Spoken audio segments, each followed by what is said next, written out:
Bible quiz പഠനത്തിലേക്ക് സ്വാഗതം. ഇന്ന് യോശുവ 6-ാം അധ്യായം. ആരും പുറത്തിറങ്ങിയില്ല, അകത്ത് കയറിയതുമില്ല. എവിടെ? എരിഹോവിൽ. ആരുടെ നിമിത്തമാണ് എരിഹോവിനെ അടച്ച് ഉറപ്പാക്കിയിരുന്നത്? ഇസ്രായേൽ മക്കളുടെ. യഹോവ യോശുവയുടെ കയ്യിൽ എന്തെല്ലാം ഏൽപ്പിച്ചിരിക്കുന്നു എന്നാണ് കൽപ്പിച്ചത്? എരിഹോവിനെയും രാജാവിനെയും യുദ്ധവീരന്മാരെയും. യോദ്ധാക്കളായ എല്ലാവരും എത്ര വട്ടം പട്ടണത്തെ ചുറ്റി നടക്കണമെന്നാണ് യഹോവ പറഞ്ഞത്? 1 വട്ടം. യോദ്ധാക്കൾ 1 വട്ടം വീതം എത്ര ദിവസം നടക്കണം? 6. യോദ്ധാക്കളായ എല്ലാവരും എന്തിനെ ചുറ്റി 1 വട്ടം നടക്കണമെന്നാണ് യഹോവ കൽപ്പിച്ചത്? പട്ടണത്തെ. ഈ ഭാഗത്ത് പരാമർശിക്കുന്ന 7ന്റെ പ്രത്യേകത എന്താണ്? 7 പുരോഹിതന്മാർ ആട്ടിൻ കൊമ്പ് കൊണ്ടുള്ള 7 കാഹളം പിടിച്ചുകൊണ്ട് പെട്ടകത്തിൻ്റെ മുമ്പിൽ നടക്കണം. 7-ാം ദിവസം 7 പ്രാവശ്യം പട്ടണത്തെ ചുറ്റുകയും കാഹളം ഊതുകയും വേണം. ആട്ടിൻ കൊമ്പ് ഊതേണ്ടത് എങ്ങനെയാണ്? നീട്ടി ഊതണം. കാഹളനാദം കേൾക്കുമ്പോൾ ജനം എന്തു ചെയ്യണം? ജനം ഉച്ചത്തിൽ ആർപ്പിടേണം. ജനം ആർപ്പിടുമ്പോൾ വീഴുന്നത് എന്ത്? പട്ടണമതിൽ. ജനം പട്ടണത്തിനുള്ളിലേക്ക് എങ്ങനെ കയറണമെന്നാണ് യഹോവ കൽപ്പിച്ചത്? ഓരോരുത്തൻ നേരെ കയറണം. യഹോവ നിയമപ്പെട്ടകം എടുക്കാൻ പറഞ്ഞത് ആരോട്? പുരോഹിതന്മാരോട്.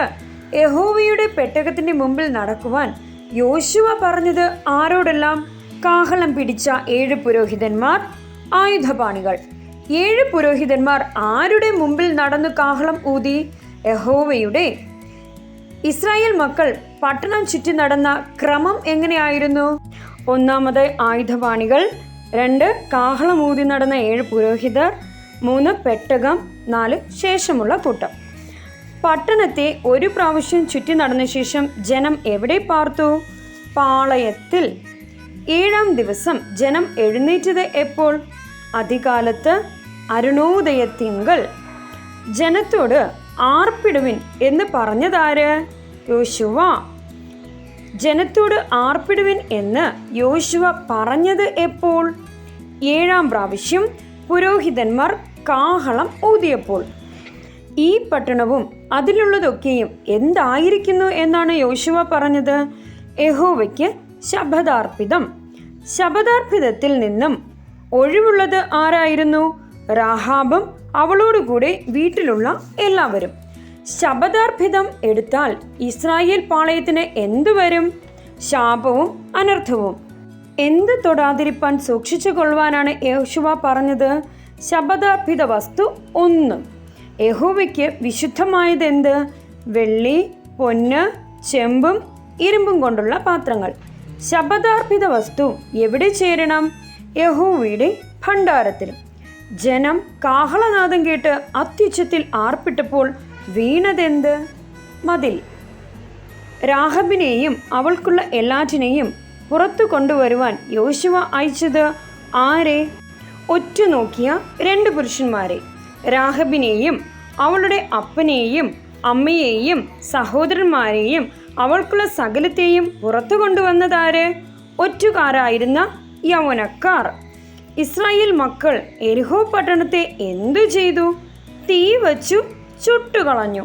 രാഹാബ് എരിഹോ പട്ടണത്തിൽ നിന്നും രക്ഷപ്പെട്ട ശേഷം എവിടെ പാർത്തു? ഇസ്രായേലിൽ. എരിഹോ പട്ടണത്തെക്കുറിച്ചുള്ള യോശുവയുടെ ശപഥം എന്തായിരുന്നു? 1. ഈ പട്ടണത്തെ പണിവാൻ തുനിയുന്ന മനുഷ്യൻ യഹോവയുടെ മുമ്പാകെ ശപിക്കപ്പെട്ടവൻ. 2. അതിൻ്റെ അടിസ്ഥാനമിടുമ്പോൾ അവൻ്റെ മൂത്ത മകൻ നഷ്ടമാകും.